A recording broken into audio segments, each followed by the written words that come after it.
आप में और हम में जब जब वो स्कोर कार्ड देखते थे और नीचे लिखा आता था जीतने के, फाइनल में जाने के भारत के चांस इतने %, न्यूजीलैंड के इतने %, और उस समय धड़कने ऐसा लगता था कि भाई साहब अगर कुछ गड़बड़ हो गई, ये न्यूजीलैंड की टीम टिकी रह गई, तो ये 2019 वाला ही हाल हमारे साथ फिर से दोहरा देंगे। आज जो संतुष्टि का भाव है वो इस बात को लेकर के है कि अब फाइनल हमारे हाथ में है और इंडिया का जो एकदम चला आ रहा सिलसिला है वो बढ़िया तरीके से बिना किसी रुकावट के भारत के शेर जाबाज तरीके से आगे बढ़ते जा रहे हैं। शमी ने जैसे ही कैच छोड़ा, उसके हाथ हाव भाव को देखकर यह लगा अब भाई साहब शतक पड़ेगा विलियमसन का। अब उस समय डर दिमाग में जो बैठा, वो डर आपने और हमने कल जिया है।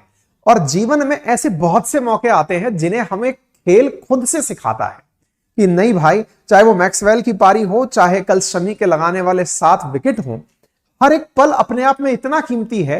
कहते हैं ना, एकदम जज्बात बदल गए, भाव बदल गए, कैसे हुआ सारा खेल, ये अपने आप में गजब था। मतलब विराट कोहली के द्वारा शतकों का जो अर्धशतक लगाना था, ये काबिल तारीफ था। और सबसे बड़ी बात यार, जिसको देखकर आप कभी मोटिवेट हुए हों और उसी के सामने आपको परफॉर्म करने का मौका मिले। आप सोचिए कि विराट कोहली सचिन तेंदुलकर के सामने वानखेड़े स्टेडियम में, जहां सचिन की प्रतिमा इस बात के लिए लगी है कि उन्होंने खेलों में वो कीर्तिमान हासिल किया है। सचिन तेंदुलकर 49 सेंचुरी लगाने वाले भारतीय बल्लेबाज, दुनिया के इकलौते बल्लेबाज, और विराट कोहली उन्हीं के सामने 50 सेंचुरी लगाकर अपनी जीत पूरी स्टैंडिंग ओवेशन लगाकर उन्हें समर्पित करते हैं।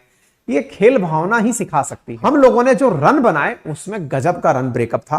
पहले 10 ओवर में 84 रन। मैं उसको देख करके ये समझ रहा था कि इंडिया ने इतने आईपीएल खेल लिए हैं कि आईपीएल खेलते खेलते ना आईपीएल वाली फिलॉसफी दिमाग में आ गई है कि भाई रन रेट 8 से कम नहीं रहनी चाहिए।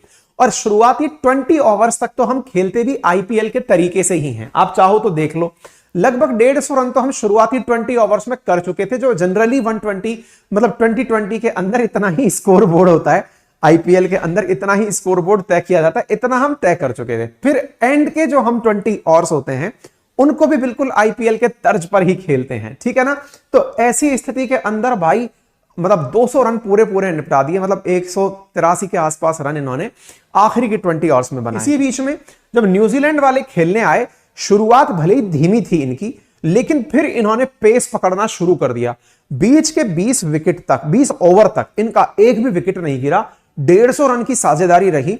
दिमाग खराब कि यार अगर ये चल गए तो भाई साहब फिर ये रुकेंगे नहीं। वर्ल्ड कप के अंदर सबसे ज्यादा रन बनाने वाले खिलाड़ियों में जहां विराट कोहली 10 मैच में 711 रन बना करके सबसे टॉप स्कोरर हो चुके हैं, सचिन तेंदुलकर 11 मैचेस में 673 स्कोर बना करके सेकंड हाईएस्ट पर हैं। और फिर मैथ्यू हेडन ऑस्ट्रेलिया के खिलाड़ी हुआ करते थे, गजब खेलते थे भाई। खुद सचिन तेंदुलकर ने विराट की तारीफ में एक लंबा चौड़ा सा ट्वीट लिखा।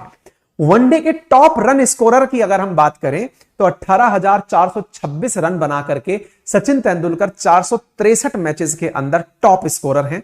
इसी के साथ कुमार संगकारा 14,234 रन, विराट कोहली 13,794 रन बनाकर सचिन से अभी 5,000 रन पीछे। दुनिया में मोहम्मद शमी ने जो कीर्तिमान स्थापित किए, सबसे तेज 50 विकेट वर्ल्ड कप के अंदर पूरे किए 17 इनिंग्स में। वनडे में किसी भारतीय गेंदबाज की बेस्ट परफॉर्मेंस रही है, 57 रन देकर 7 विकेट झटकने वाले मोहम्मद शमी बने। एक वर्ल्ड कप में 7 से ज्यादा विकेट लेने वाले भारतीय 23 विकेट लेकर के मोहम्मद शमी ने अपना कीर्तिमान रचा।